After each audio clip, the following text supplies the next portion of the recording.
This is the GMC Hummer EV and I'm shooting this right now in India, and this is a right-hand drive. How is that even possible? Because GM does not make a right-hand drive version of the Hummer EV. However, this car has been converted and it has been brought to India by Friday Night Cars, who will source the car for you, get it converted, pay all the taxes and duties to the government and bring you the car and give you warranty as well as sales service support too. Isn't that amazing? Yes! Now you can buy your own Hummer EV in India, which is absolutely legal. This car is lethal in many ways because it is absolutely mind-blowing. This is the key of the vehicle. It says Hummer EV GMC.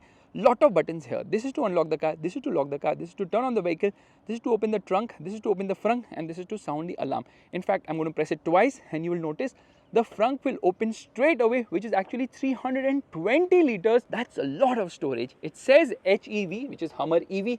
It has these hooks, multiple hooks, which can actually tolerate 50 kgs of weight. And notice this pattern. It's going to be there almost everywhere in this car because that is the pattern of the moon. So it's a lunar pattern because GM was involved in the development of the Apollo 15 mooncraft, and that's the reason they're doing all this. Anyways, I mean this, it's quite crazy. There is obviously a light here. You press this button and it will obviously shut the front. There is a 12-volt charging socket there. But yeah, that is quite usable. This is not something you would get with an internal combustion engine car, and there is some space utilized here which is not making the frunk very wide because obviously this car has massive wheels too, so it has to accommodate somewhere. There's no insulation here, it doesn't need it. It's telling you about vehicle emissions because it has to. I'll tell you the reason later. And washer fluid goes in right here. Now let's shut this by simply pressing a button here. So I press it twice and there it shuts. It's so smooth and fast. That's amazing. The lights are mind-blowing. It has this approach light function. So when you unlock the car at night, it will turn on with an animation. It locks with an animation as well. And if you notice one thing, this whole light bar, which is obviously connected, is lighted up.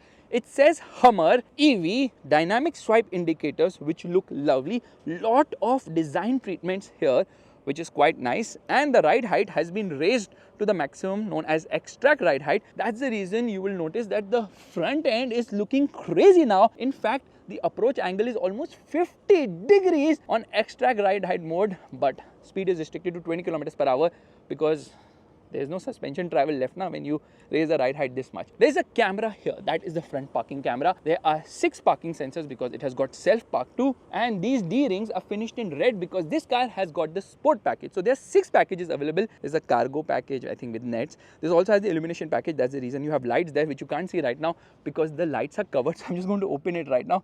And there is the light. The light is actually turned on. This is the cover of the light. I'm just going to shut it. And there are some lights on the top as well, 3 of those. In fact, if you notice, there is obviously a camera along with the rain sensor because it has got ADAS. The height is crazy. The bonnet seems to be a bit short. However, the windscreen is very upright here. And the width is almost 2.2 meters, making it one of the widest cars ever. In fact, the width of the car is so much now that this car has got not 1 or 2, but 3 freaking wipers. When you're driving now, the co-passenger seems to be in a different time zone altogether.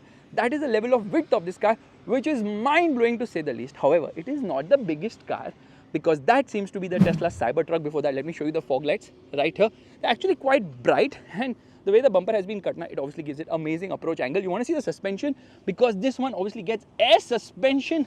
Looks amazing. The tires are super duper wide. This car is almost 5.3 meters in terms of length, so 5250 mm is the length of this vehicle, but the pickup truck version is actually longer. The wheelbase is more than 3.2 meters. However, the Tesla Cybertruck is longer, has a longer wheelbase, and the Cybertruck is wider as well, but the Cybertruck is not as tall. So this is almost 2 meters in terms of height, but with the extra ride height, obviously it is taller right now. HEV, Hummer EV. This is finished in red because this is having the sport package. I already told you there's a side footstep which is very important here. Tires are massive. The tires are 35 inches. In fact, the wheel size is 22. You can have the 18-inch wheel as an option as well, which obviously is more off-road specific.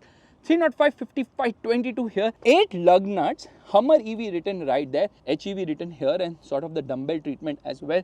The tires are like huge. That is the air suspension. Look at it. Isn't that massive? Well, that's what she said. Look at this body cladding here. There's a camera placed right here. It says 3x because this car has got 3 motors. So you can opt for the 2 motor or the 3 motor setup. This being the 3 motor obviously is much more powerful. The ride height standard is 260 mm. Extract ride height increases the ride height by 150 mm. making it more than 400 mm. That's mind-blowingly crazy.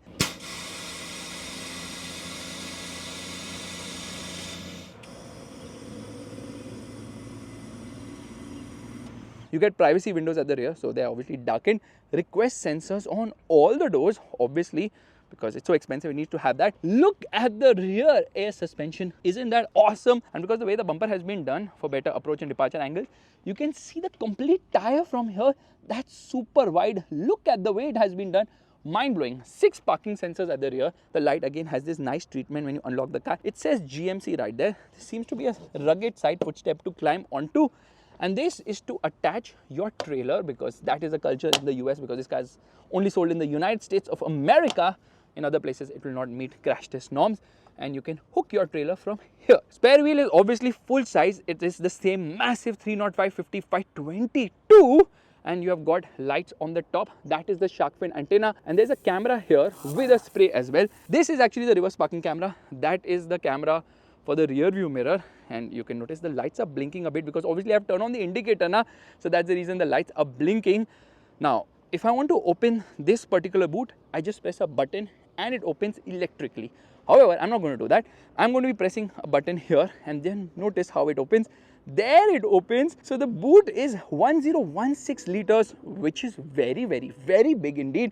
It says Hummer EV right here, and there's a lot of stuff lying in here, because this bag is to keep the roof panels, which I'll talk once we get to the front. Yeah, nice bags here, and they can be fitted right into the front. If I want to recline the seat, all I do is press a button, and there the seat falls. So 40/60 format. There's some storage space here, which is a good thing actually. Random stuff lying like tie clips and all those things. There's actually a proper laptop charger here. Again, the clips which can handle 50 kgs each. The lunar treatment here, and this is the charger of the vehicle, but it runs on CCS1. That's the reason it has to have an adapter. So I think this is the adapter for the same, so that this car can be charged in India. When you open this, you find Jack here, obviously. Rose, I don't know where she is. She, I think, drowned probably.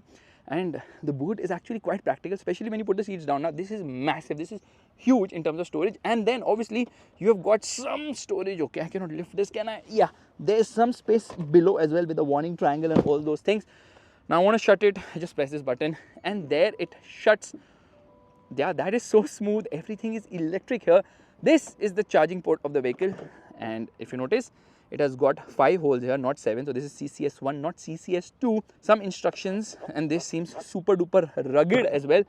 But I love the design of this car. It attracts way too much attention, like crazy amount of attention. The way they have done it is just amazing. They have stayed true to the design of the Hummer. Getting into the rear can be a bit of a pain when the ride height is to the maximum. Space is not that great. Again, the lunar treatment has been done here. This is a proper bottle holder.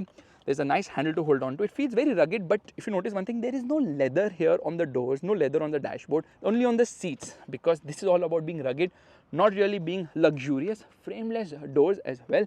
Getting in means you have to hold this and climb inside, and notice this is actually removable. All these 4 panels can be removed. You just pull this like this on both the sides, and then you can keep it in the boot as well. But this is not glass. This is plastic. So yesterday when I was fitting this back, we actually misplaced where to fit what, because this one says driver side, so we were trying to put it there, but it has been converted. So obviously the driver side is here in terms of where this panel belongs. Space at the rear is decent. I think the seat is a bit too back. Under thigh support is never the best for someone as tall as me. Not scooped out. You get a magazine holder here, height adjustable seat belts, and overall comfort levels are quite nice. This is not about comfort. This is all about being rugged, and you have a recline angle for the seat. So this is upright and this is completely reclined. So yes, it is decently comfortable, and there's a center armrest with twin cup holders here. Center passenger gets a head. You get a light here. You get a light here as well. In fact, this panel also comes out completely. For that, you obviously need to use some screws. Meanwhile, this is the AC control here, which means that you can operate your air conditioning from the rear, and you obviously get seat heating, which is not much used in India. AC vents placed here, USB-C, USB-A, and some storage space. Again, this rugged lunar material. Meanwhile, you get a proper laptop charger here. Yeah, that is crazy. How many laptop chargers they have put in this car? but the floor is almost flat. HEV branding here. It is flat, which means 3 people are comfortable because the car is so wide now. 3 people can sit in here comfortably. It has got a 14 speaker Bose sound system. It has got 6 airbags, only 6 airbags. I was expecting it to have more airbags, like maybe 10 or 12, considering this car really needs more airbags. And you know what it has? It has the US flag here, which is so nicely camouflaged that you don't even realize it is there. Let's get to the front from here. And another interesting thing you will notice, this is 12-way adjust both for the driver and the co-passenger. A lot of instruction which should be on that side, but since this has been converted, I think this is given here. It says Hummer EV on the seats as well. Front seats are again very comfortable. Again, the lunar material is here. And notice this is super duper rugged. Yeah, very rugged. The glove box is actually lockable. It's decent size. It's not cooled. It's not heated either. And you get an Easter egg here. Yes, there's an Easter egg. I'll put the wiper up where the Hummer has been designed.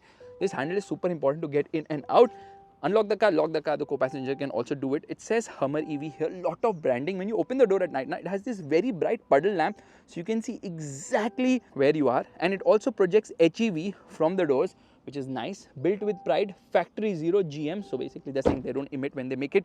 This is the battery pack of the vehicle, and it is actually having steel plating there, so that's underbody protection.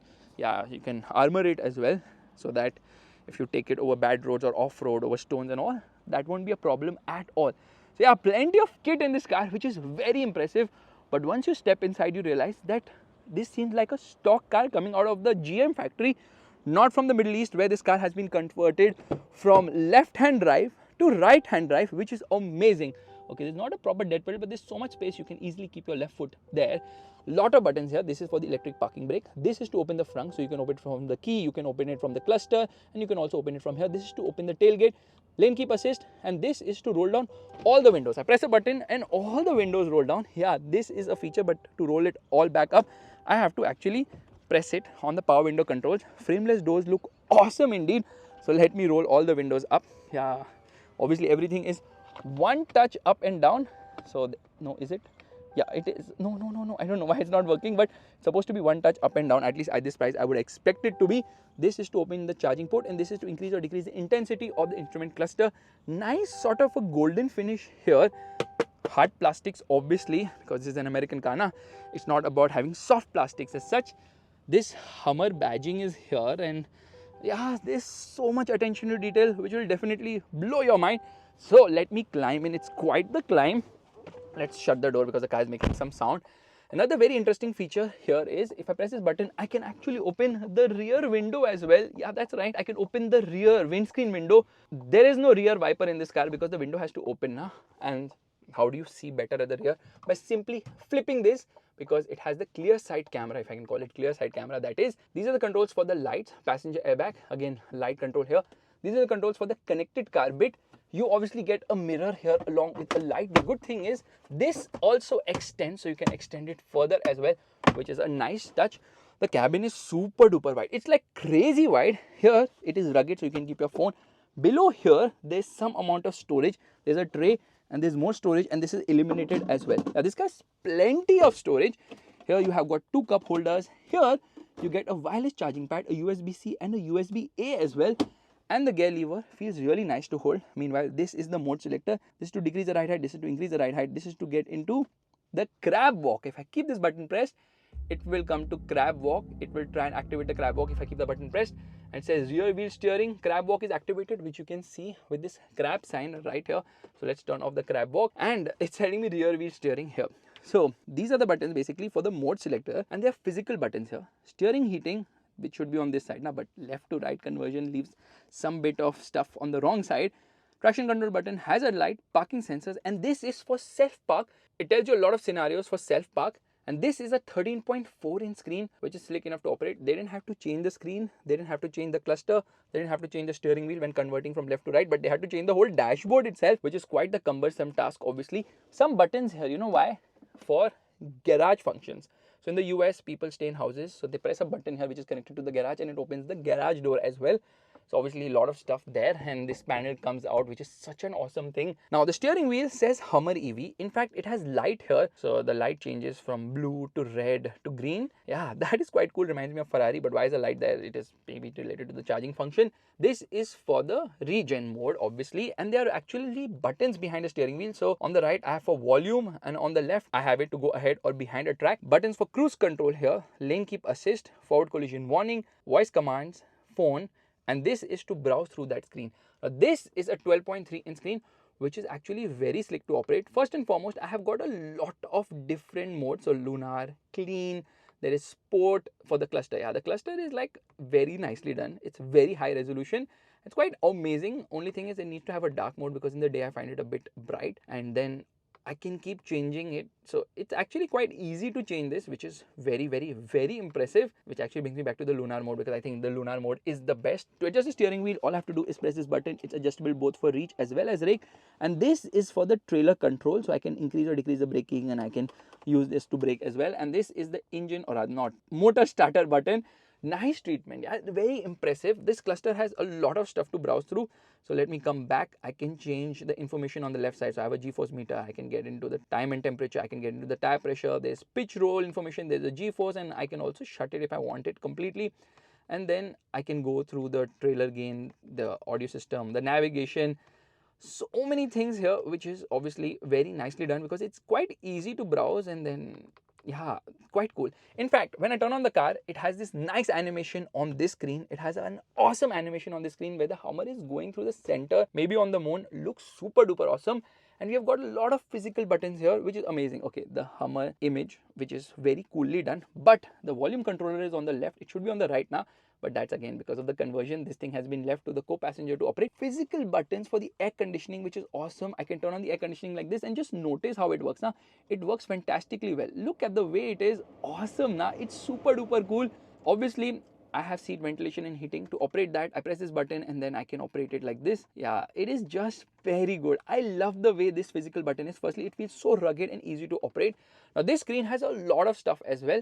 This I need to turn off, because that is for the lights which were turned on right now. It must be heating because I have put the cover there. You can connect a lot of accessories. So auxiliary 1, auxiliary 2, like this. You can do it up to 6 different accessories, which is awesome because it's connected right inside. So no dangling wires here at all. Telling me the pitch roll, G-force meter, and various other factors. There's Apple CarPlay and Android Auto, both of which obviously work wirelessly. I can browse through multi information here because it has this split screen, which is quite easy to operate. So that is actually the clock.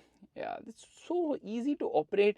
Screen is very slick. You know why? Because it is using Unreal Engine software, which is basically used by Epic Games. It has Google Maps inbuilt. So why do you have to connect your phone? Because Google Maps works fantastically well. So much information here. It has something like Sirius XM. You have Google News, Google Podcasts, Amazon Alexa.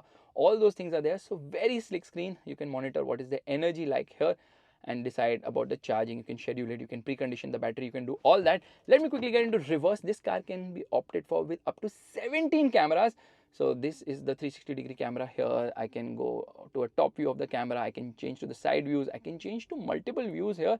And the 17 cameras also consist of 4 cameras, 2 at the front underbody, 2 at the rear underbody, which have a self-cleaning mechanism as well, which means when you go off-road, you have so many things to look for, which is quite amazing. The audio quality is phenomenal here.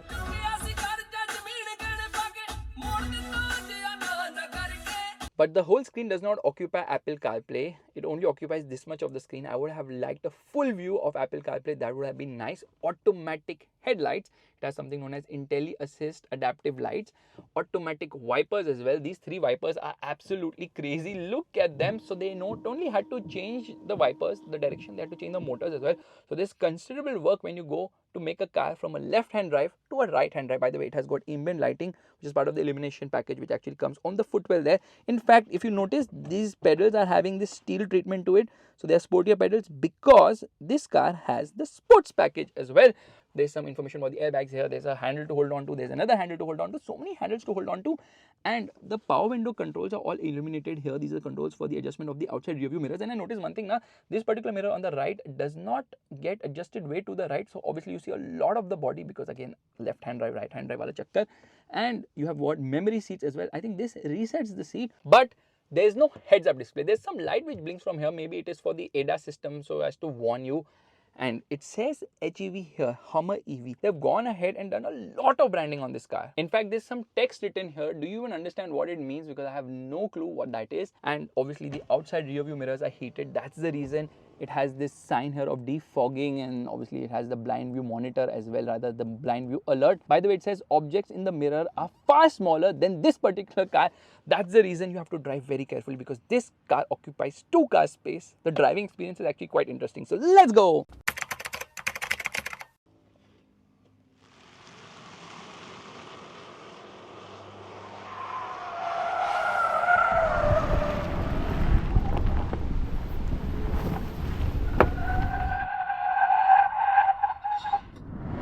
All right, let's turn on the car, and there it rose to life.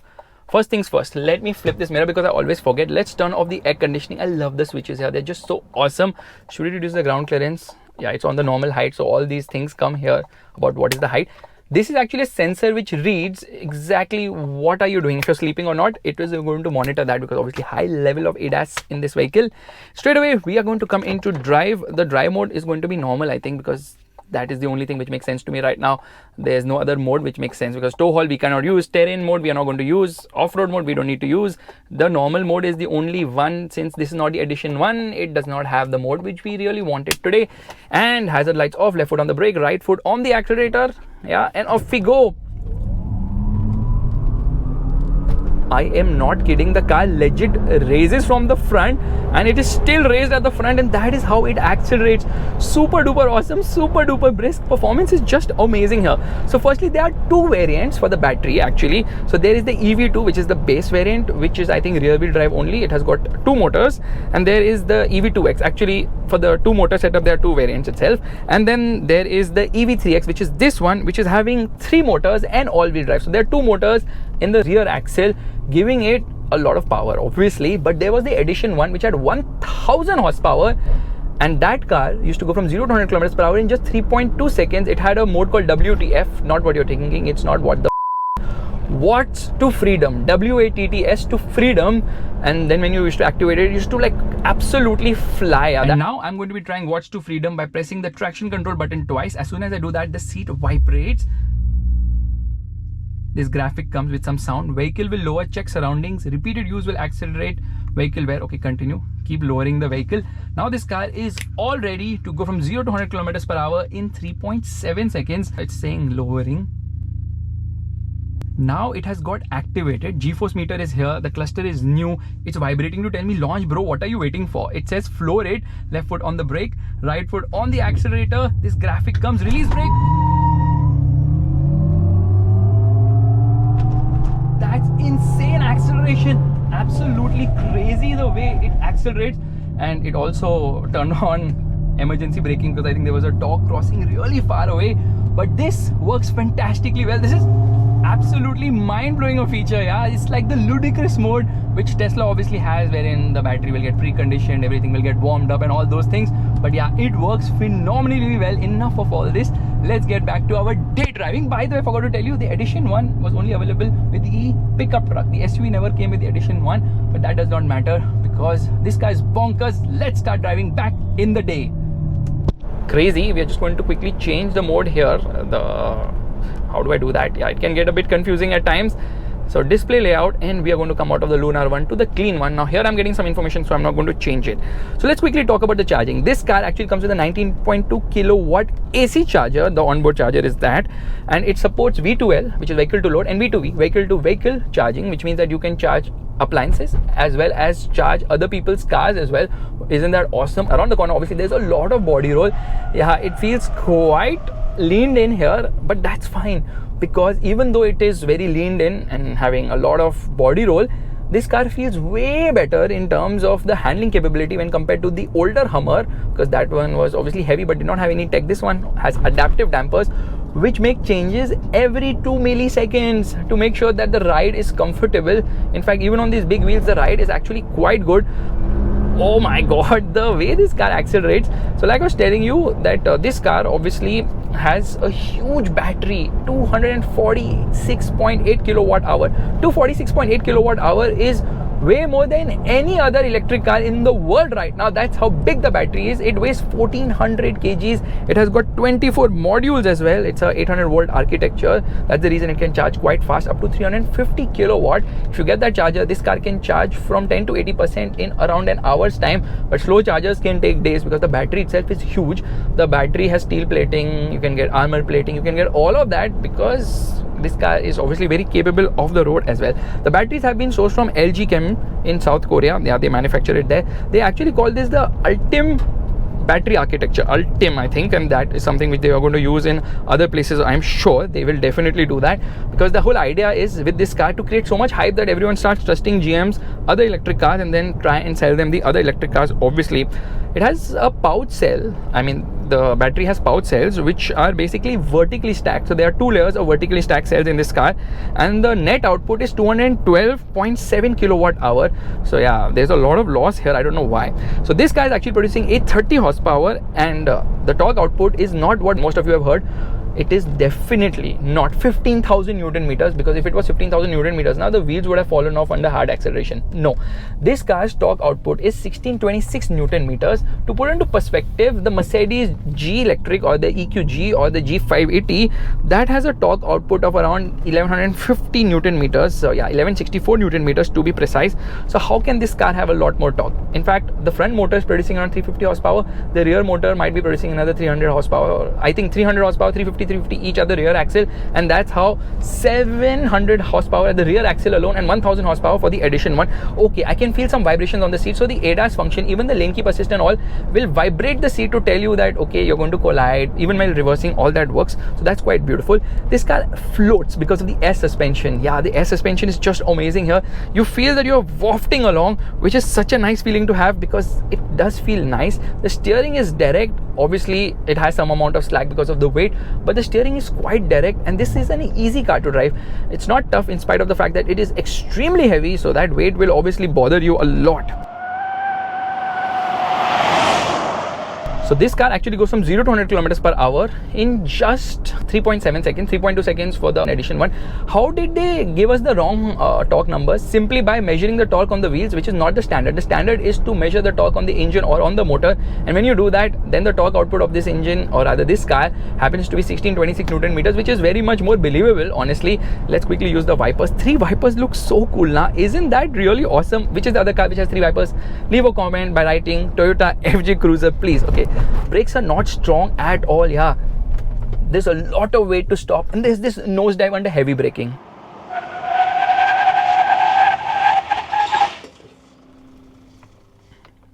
Here we are into the digital one. Left foot on the brake, right foot on the accelerator. Get out of this mode, please. Yeah, don't show anything to me right now. I just want to see maybe the G-force meter, because then you should be able to see. Okay, the drift angle is here. Let's change the left side display layout to the G-force meter. Actually, we'll make it to the pitch and roll, so you know how much the car is pitching and rolling as well. Right side info cannot be changed in this particular mode, which is a bit disappointing. Anyways, let's come to the driver assistance menu. Left foot on the brake, right foot on the accelerator. I am not kidding. It feels the car has gone 2 floors up. The way it lifts while launching is just amazing. So ride quality is good, handling is decent, but the feel of driving this car is just something else. You are driving something meaningful. It's huge. It is absolutely massive in terms of size, has crazy road presence, attracts a lot of attention, and because it is so wide now, it remains glued to the road. However, top speed has been restricted to 180 kilometers per hour in the interest of other people's safety. Yeah, they has restricted the top speed to just 180 kilometers per hour for a car this powerful. Oh my god, it always lifts like that. For a car this powerful, it should definitely be able to do higher top speeds, but no. The range is 526 kilometers, which is claimed, but depending on which wheels you have, 18 or 22, the range will obviously alter there.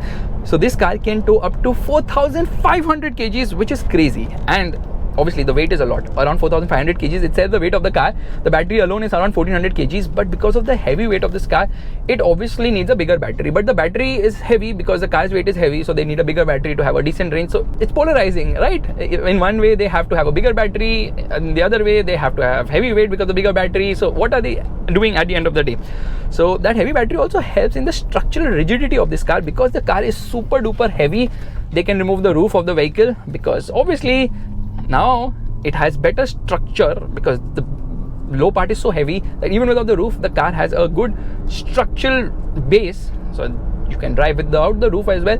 There's not a problem here at all. Now, the heavy weight is something which has obviously caused a lot of furore amongst almost everybody, because people are like, this car is having zero tailpipe emissions. However, it does emit a lot. From where? It emits from the tires. The tires are so big now, they cause road damage as well. They obviously throw some particulate matters on the road surfaces, because of which it is causing a lot more pollution. In fact, green activists are like, this particular car is doing greenwashing. Basically, greenwashing is green PR, trying to attempt to be green when you really aren't green. I would say almost every car, rather every electric car in the world is doing greenwashing, not just the Hummer EV. So why blame this poor car alone? No, baby, you're not done anything wrong. Yes, it is very heavy, because of which it is actually classified as a heavy vehicle in a lot of places. You can't even buy this car in Europe and drive it on your regular license, because the regular license allows you to drive cars up to 3,500 kgs. This car weighs a lot more than 3,500 kgs, and the turning radius is absolutely crazy. Yeah, what a turning radius this car has, all thanks to the rear wheel steering, which can turn by up to 10 degrees. Yes, it turns by up to 10 degrees at lower speeds in the opposite direction, for virtually reducing the wheelbase, thereby making it more maneuverable, and then in the same direction at higher speeds to virtually enhance the wheelbase, thereby offering better high-speed stability. The way it goes, it's absolutely crazy. The weight again is a matter which we need to discuss. Americans are obese, so is this car, and because this car weighs so much, IIHS, which is the Insurance Institute of Highway Safety or Insurance Institute for Highway Safety in the US, it's an insurance company ki lobby which gives safety ratings to cars, thereby knowing that which car is the one we should insure or how much more premium we should charge for that particular car. What happened to them, you won't believe it. When they had to test this car, they realized their equipment cannot handle this much weight. They had to upgrade the equipment just to handle the weight of the Hummer EV. Can you freaking believe that? This car is so heavy that it had to make big organizations change the equipment so that this car can be tested. Obviously, it is getting top safety ratings for people inside the car, not for people outside the car, because unfortunately it can damage a lot of pedestrians and other property if it happens to collide. That's why it has so many advanced driver assistance systems like forward collision warning, lane keep assist, everything is there here. Let's quickly change this. Lunar display layout is by far the best. My personal favorite is the Lunar one. And now from here, I am going to come into the right side. Why can't I change the right side info? Anyways, we are going to come to the G-force meter here. Keep the off-road data right there. It does have one touch down, doesn't have one touch up, I think because of the frameless doors. That doesn't work here. Anyways, it's time to launch. There's an L mode here, and we are going to use that right away. Left foot on the brake, right foot on the accelerator, and off we go. The way it raises, I kid you not, it's like a roller coaster. My god, I've never driven a car like this which launches like this. It's absolutely unbelievable. Okay, we are going to use the regen to see how that works. The regen is actually quite strong depending on the mode you are in, but right now obviously not very strong because I'm not in that particular mode. By the way, the rear wheels only move in the opposite direction till 40 kilometers per hour. Yeah, not beyond 40 kilometers per hour. And I'm just going to show you how effective the rear wheel steering is. So I am here now. Can the car turn in such a small area? I mean, it's going to be super difficult, right? Not really, because this car can definitely turn. Look at it, the turning radius is unbelievable. Obviously tires make, look at the way this, oh my goodness, it turns right there. Only forward collision system unavailable right now because maybe I must have hit a mosquito accelerating this fast. The motor is silent naturally, so there are these fake sounds, especially in terrain mode. Now it makes these fake sounds as well. However, there's a lot of sound which comes from the tires, and the body shape is not aerodynamic at all. It's like a fridge, a little more advanced fridge. So not the fridge like the G-Wagon, but slightly more advanced. So yes, there is some noise which comes from the A-pillar because this is so upright. You're going to hear a lot of noise on the inside, and the weight at the end of the day is the one which bothers everyone the most here too, because it is classified as a medium duty truck in the US. This is the heaviest vehicle on sale anywhere in the world, but it's only on sale in the US because that's the only place where they don't care about pedestrians. So they really don't care whether you meet pedestrian norms or you knock off pedestrians, because it's a so car centric market there now, so they don't really care. Another reason why the weight is so much is because the battery has steel casings. There's no aluminum casing for the batteries, and that's been done probably for cost reasons. However, they have welded it, which is actually expensive, and this weighs more than twice as much as an average American car. Yeah, 4,500 kgs is even more than the ugly looking dumpster. The Tesla Cybertruck also doesn't weigh that much. So the adaptive air suspension here obviously works fantastically well. The extract mode actually raises it by 152.4 mm because all their parameters are in inches. So when I convert it into mm, because that's the norm which we follow, at least I follow by talking about mm and not inches, so that turns to be a very weird number. 330 mm of suspension travel, which I can feel every time I launch the car is lifting off off like that completely. Now this platform is actually shared with the Silverado EV and the Escalade as well. The Escalade also has an electric version. So yeah, the General Motors group is doing well by using one platform, developing it nicely, because this is actually a fantastic vehicle. It's very, very, very desirable. You can also opt for various packages. There's an extreme off-road package that not only gives you protective guards almost everywhere and 4 cameras which have self-cleaning mechanism under the body, it also gives you rear differential and a front differential as well. So you have both locking diffs at the front as well as the rear. And for the pedestrians, between 8 to 80 kilometers per hour, it will make some sound, so the pedestrian is very much aware that this car is coming, this mammoth of a car is coming.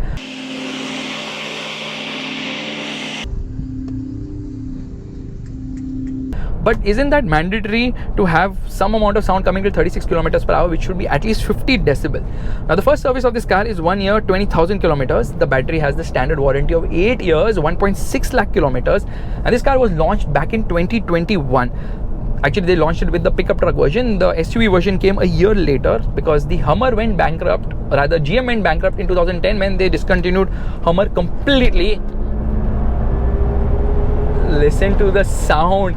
Isn't that absolutely mind-blowing? Yeah, this sound is like crazy. So I'm going to come to a quick halt here because you're going to be changing the drive modes, which means that I'm going to be pressing this button and we are going to be coming into crab walk. It says rear wheel steering. I have to keep this button pressed and there rear wheel steering gets activated. The crab logo is right there. The horn is nice, and now I'm going to turn the steering and look at the car go. Oh my goodness, this is absolutely crazy. Yeah, the car is not going to take a U-turn because crab walk is not going to let me take a U-turn. But just see the cameras here. Under crab walk, the cameras are obviously turned. It's absolutely stunning the way this crab walk works. So again, we are going to do the crab walk. You can notice this. Okay, I changed the steering angle like this and full changed. The car is going like this. I can literally drive the car like this, which is awesome. Yeah, look at this. The steering is turned and the car is just gliding through. Crab walk is such an amazing thing to have. Yeah, this is basically so that when you're on tight trails, you're able to make maneuvers easily. However, this has become a phenomenon on social media where people just do the crab walk just for kicks. Yeah, it is such a fun activity to do. This is so freaking awesome. Okay, let's get out of crab walk because obviously crab walk will also end up ruining the tires to a certain extent because the tires are not meant to be driven in that particular manner. Let's quickly get out of crab walk. It says rear wheel steering automatic. Is there anything I can get in? This is the only parameter which I see, and left foot on the brake, right foot on the accelerator. Just notice. Okay, I'm going to keep quiet. Just notice how it goes.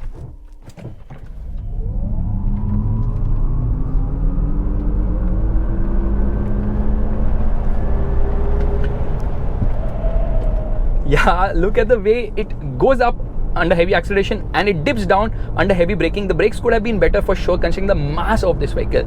But today we need to celebrate because we can finally get a right-hand drive version of the Hummer EV in India. The thing with American cars is they are made for American people and they do not meet crash test norms in other countries, largely the pedestrian safety norms. But the demand is very less out of the US because for right-hand drive cars, I mean, because left-hand drive they can sell almost everywhere, but for right-hand drive you only have the UK and Australia, which has some amount of demand. Otherwise, Japan, Thailand, India and all are relatively smaller countries for such expensive vehicles, and that's the reason we do not get these cars here, because they don't make a right-hand drive version only.